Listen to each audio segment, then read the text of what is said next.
Rhapsody of realities. आज Friday 14 जनवरी 2022। Rhapsody of realities आज शुक्रवार 14 जनवरी 2022। आज पास्टर क्रिस ओयाखिलोम द्वारा हमें जो वचन सीखने के लिए मिला है Ephesians 6 chapter 13 verse. Ephesians 6 chapter 13 verse. इफिसियों की पत्री 6 अध्याय 13 वचन। इफिसियों की पत्री 6 अध्याय 13 वचन। इस वचन के आधार से आज का विषय है take up the shield of faith. विश्वास की ढाल उठा लीजिए। Take up the shield of faith. विश्वास की ढाल उठा लीजिए। वचन के आधार से हम सीखेंगे। पास्टर क्रिस ओयाखिलोम हमको सिखाते हैं। हम वचन पढ़ेंगे। Wherefore take unto you the whole armor of God, that ye may be able to withstand in the evil day, and having done all to stand. Ephesians 6 chapter 13 verse. Wherefore take unto you the whole armor of God, that ye may be able to withstand in the evil day, and having done all to stand.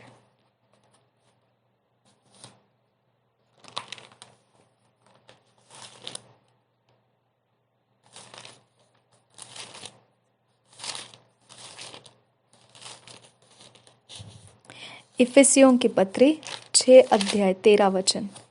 इफिसियों की पत्री 6 अध्याय 13 वचन। BSI Bible में से पढ़ेंगे।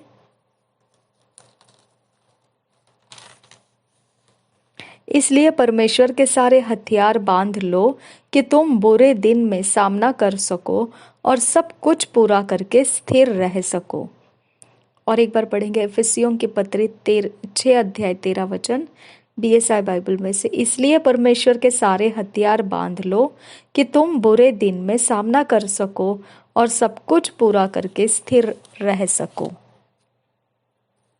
Pastor Chris ओयाखिलोम हमको ये वचन के आधार से इस विषय को सिखाते हैं। When you read about the armor of God in Ephesians 6, you will discover that the description of what we are supposed to put on reveals how the enemy fights. जब आप परमेश्वर के हथियार के विषय में इफिसियों के पत्री 6 अध्याय में पढ़ते हो तो आप इस बात को ढूंढ निकालते हैं किस प्रकार का वर्णन किया गया है कि हमने कैसे हथियार को बांध लेना है अपने ऊपर।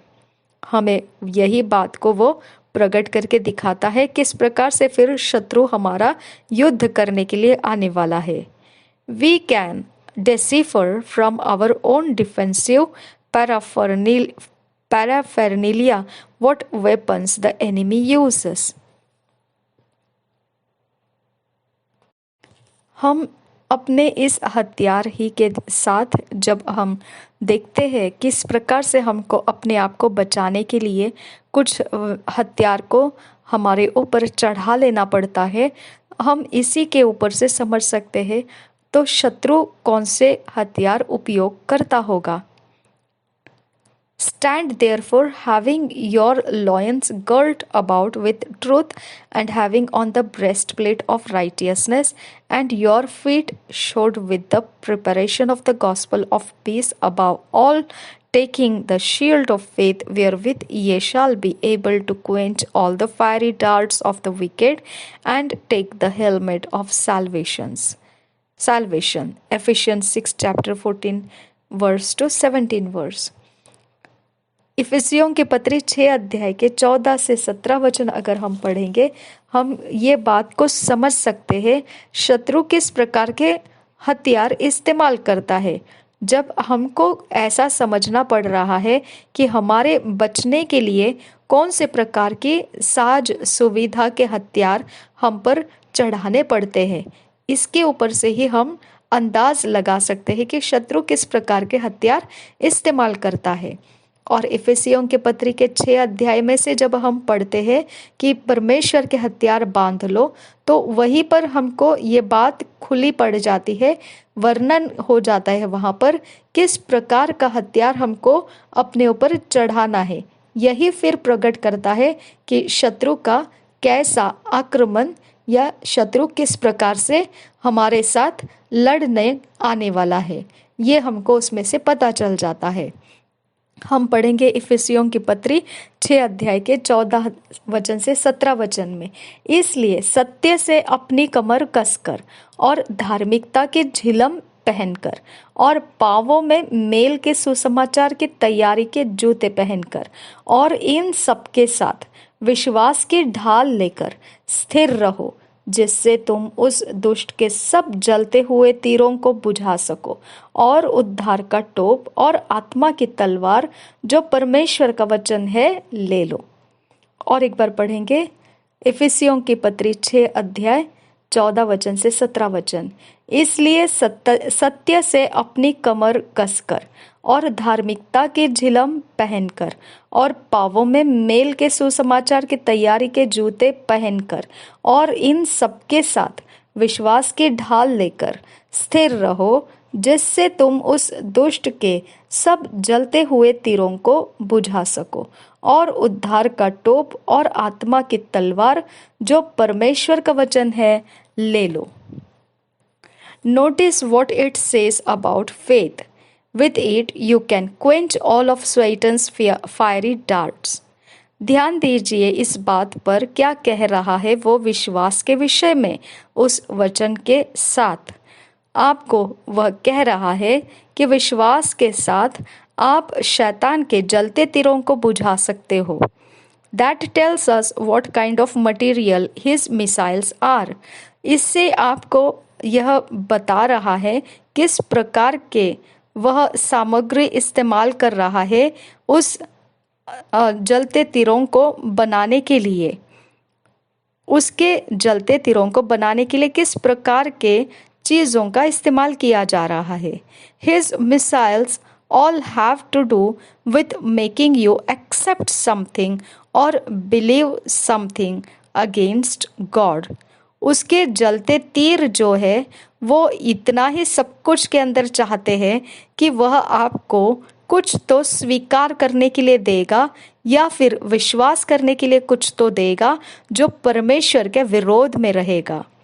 This may be fiery darts of discouragement, depression, fear, failure or sickness, all aimed at making you to take a stand against God's word. ये जो जलते तीर है ये हो सकते हैं ऐसे कि निराशा या फिर कोई प्रकार का भय या किसी प्रकार का हियाव खो देना या असफलता या कोई बीमारी, सबका जो निशाना है वह यही है कि आप ये सब में से कुछ तो स्वीकार ले और ये स्वीकार करने की वजह से फिर आप परमेश्वर के वचन के विरोध खड़े हो जाते हैं। But the Bible says, taking the shield of faith, wherewith ye shall be able to quench all the fiery darts of the wicked. Ephesians 6 chapter 16 verse। परंतु पवित्र बाइबल यह बताता है इफिसियों की पत्री 6 अध्याय के 16 वचन में, और इन सब के साथ विश्वास की ढाल लेकर स्थिर रहो, जिससे तुम उस दुष्ट के सब जलते हुए तीरों को बुझा सको। और एक बार पढ़ेंगे इफिसियों की पत्री 6 अध्याय 16 वचन, और इन सबके साथ विश्वास की ढाल लेकर स्थिर रहो, जिससे तुम उस दुष्ट के सब जलते हुए तीरों को बुझा सको।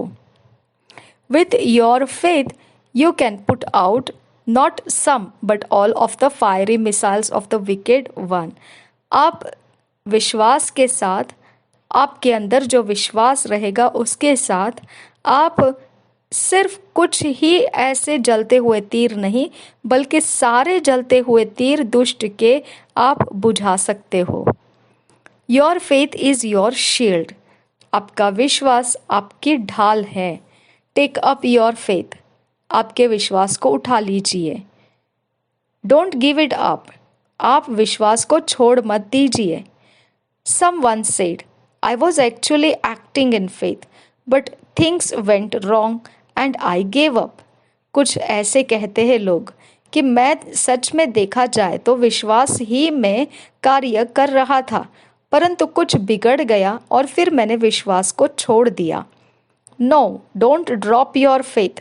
The missiles directed at you from demonic forces can only be neutralized by faith. नहीं, अपने विश्वास को आप नीचे रख मत दीजिए।